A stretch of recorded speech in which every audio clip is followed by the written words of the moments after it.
Hi friends, welcome back to my channel.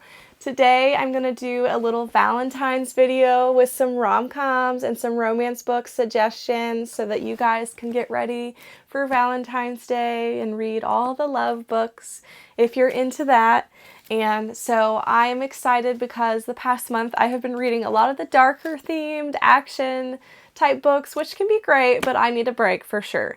So I'm excited to read some lighter themed books and some sweet books. So we'll just get into this right away. I have not read from any of these authors, but most of them I have heard of that are very popular.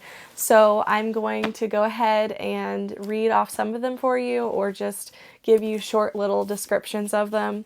This first one is Katherine The Bodyguard. I've had this on my shelf for probably half a year, and I'm very excited to try Katherine. I know a lot of people love her books, and a lot of them are on Book of the Month. So this one I think is going to be great. It is about a woman who is a bodyguard, which is not your typical, scenario when there's a bodyguard. It's usually the man. So I'm pretty excited that she is the bodyguard. And I think that's really cute and funny. And he is actually a famous person. He is a superstar actor and she is his bodyguard. I love this idea because, first of all, one of my favorite tropes is a famous person and just like a normal person romance, and also royalty and normal person. And so this is so cute that she is his bodyguard, and I am really excited to read about that. So I'm just going to leave it at that, and you guys can read the backs if you want to, but I think the premise sounds super cute.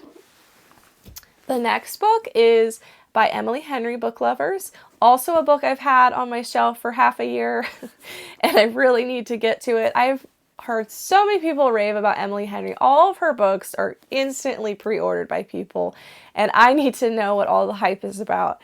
The only thing is, this book is a little bit longer than I would hope for a romance book. It's almost 400 pages.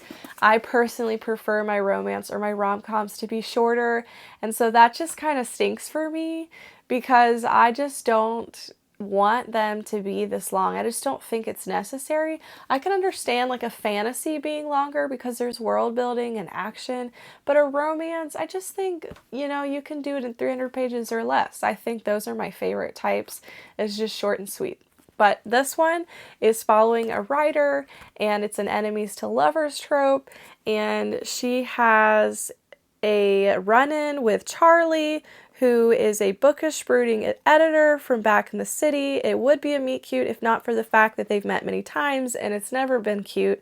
If Nora knows she's not an ideal heroine, Charlie knows he's nobody's hero. But as they are thrown together again and again in a series of coincidences, no editor worth their salt would allow, what they discover might just unravel the carefully crafted stories they've written about themselves. So sounds like a great enemies to lovers and also a bookish book. So I think that's a really cute idea. The next one is probably the number one I want to read this month, and it is The Doover by Lynn Painter. And the reason is because it is a Valentine's read. It happens on Valentine's Day, so it is perfect for the month of February. You know what else? It is short.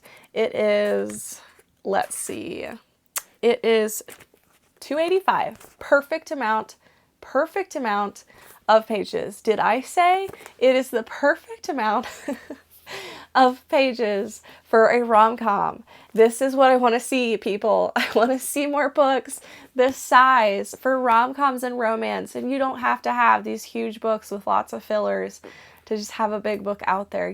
People will eat up a book that's small. And I think you would sell more copies, honestly. So I'm very excited about this. This one is kind of like Groundhog Day, where she relives Valentine's Day over and over, and her boyfriend cheats on her over and over. She has to redo that constantly, which sounds horrible. And then she meets this guy. So I think that this is going to be a really cute romance, and it's very similar to Groundhog Day. So I'm excited about that one. The next one is The Dead Romantics by Ashley Poston. This one reminds me of Just Like Heaven, I believe is the name of the movie. I will correct if I'm wrong. And it has Reese Witherspoon in it, where she is in a coma and her sister rents out her apartment to this guy because she's been in a coma forever, but she shows up as a ghost to this guy and wondering why he's in her apartment, and she doesn't know why she's there. So she's not sure if she's dead or not. And that movie is so funny and so good. I absolutely loved it. And so this book is very similar themed, where she meets this guy who's a ghost at the funeral parlor's front door. Yeah, he's just standing there at the funeral, and she is confused why he's there just as much as he is. And so she's got to figure this out. And romance is certainly dead, but so is her new editor, and his unfinished business will have her second guessing everything she's ever known about love stories. So I just think this sounds like a really cute read. It does remind me of that movie, so I think I'll probably like it, but I may save this till Halloween. I'm not quite sure if I'll get to this month. The next one is The 7-Year Slip, also by Ashley Poston. This is a very popular, hyped up book. I'm definitely getting to this book this month. I have heard nothing but great things about it.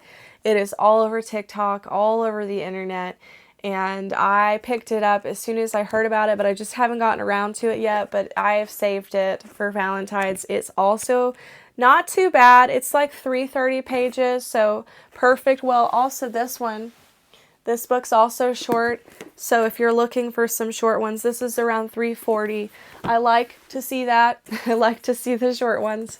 And so this one is kind of like a past, present, different time romance, where they are 7 years difference. He's 7 years in the past and she's 7 years in the future, and they meet and they fall in love and they try to figure out that whole situation. So I'm going to leave that vague, because sometimes I think that if I can leave a book vague, it makes it way more interesting when you're going into it. So this sounds like a really good trope that will be really fun to read.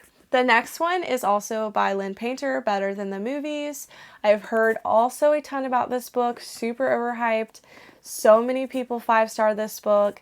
One thing about Lynn Painter is she writes mostly YA, I'm pretty sure, and so that means that most of her books are going to be fairly clean, and that's a great thing to know if you're seeking out a book like that.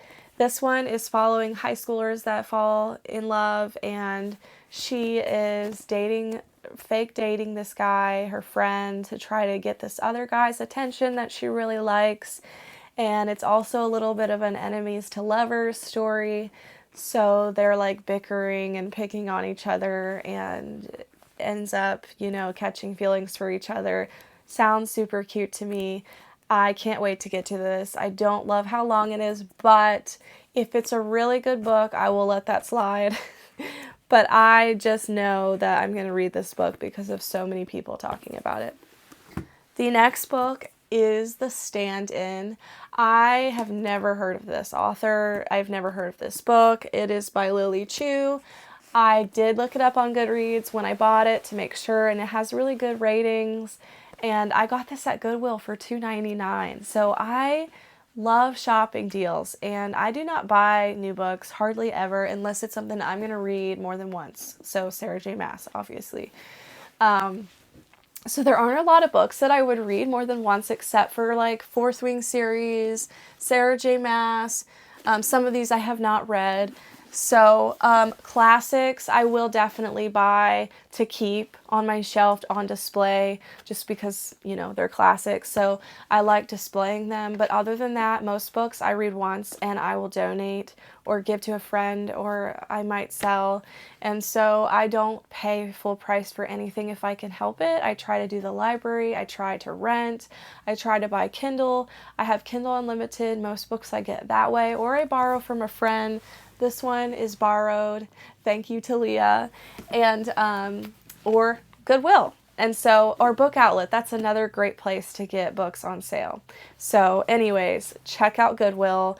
Also Ollie's. Great places to find some really cheap books. You don't have to have brand new. I mean, look at this. Okay, see? This book is from Goodwill. Okay, and it's in I mean, it's in perfect condition. It's like you can't, I mean, it looks brand new. And it was $2.99. So great price. So this book is following Gracie Reed. She is sure she was fired by her overly friendly boss, and no, she still hasn't gotten her mother into the nursing home of their dreams, but she's healthy, she's happy, and she's holding it all together. But when a mysterious SUV pulls up beside her, revealing Chinese cinema's golden couple Wei and Sam, Gracie's world is turned on its head. The famous actress has a proposition due to their uncanny resemblance. Fang Li wants Gracie to be her stand-in. The catch, Gracie still has to be escorted by Sam, the most attractive and infuriating man Gracie's ever met. If it means getting the money she needs for her mother, Gracie's in. Soon, Gracie moves into a world of luxury she never knew existed, but resisting Sam and playing the role of an elegant movie star proves more difficult than she ever imagined, especially when she learns the real reason Fang Li so desperately needs her help. In the end, all the determination in the world won't be able to help Gracie keep up her elaborate ruse without losing herself and her heart. So famous people love this trope, enemies to lovers. This is so many of my favorite tropes that I'm so excited to read about and to learn about this author. Hopefully I'll like her and I can suggest someone that I haven't heard about.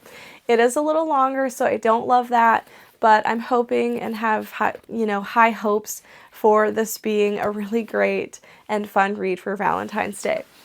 So, again, here is my stack. Let me know in the comments below if there's anything, any romance or rom-coms that you absolutely love that you think I should check out, especially if they're shorter books. I would love to hear about them. Enemies to lovers, love that trope. So if you have any of those, please let me know. I also enjoy friends to lovers, small town, and famous people, royalty. So those are all really fun for me. If you have any, let me know about those. And let me know if you try any of these out and if you enjoyed them for Valentine's Day. And I will let you guys know. So I have my next video coming out is going to be my reviews of the books in January. And then I plan on mostly just reading these books this month. I don't really plan on reading much else except for, I have a lot of NetGalley books, so stay tuned for that. I'm going to be reviewing a lot of NetGalley books, which if you don't know what those are, they're books that have not been released yet, so I'm going to read and review them and let you all know what to look out for before they come out. And so I'm super excited to share that with you guys, and stay tuned for those videos.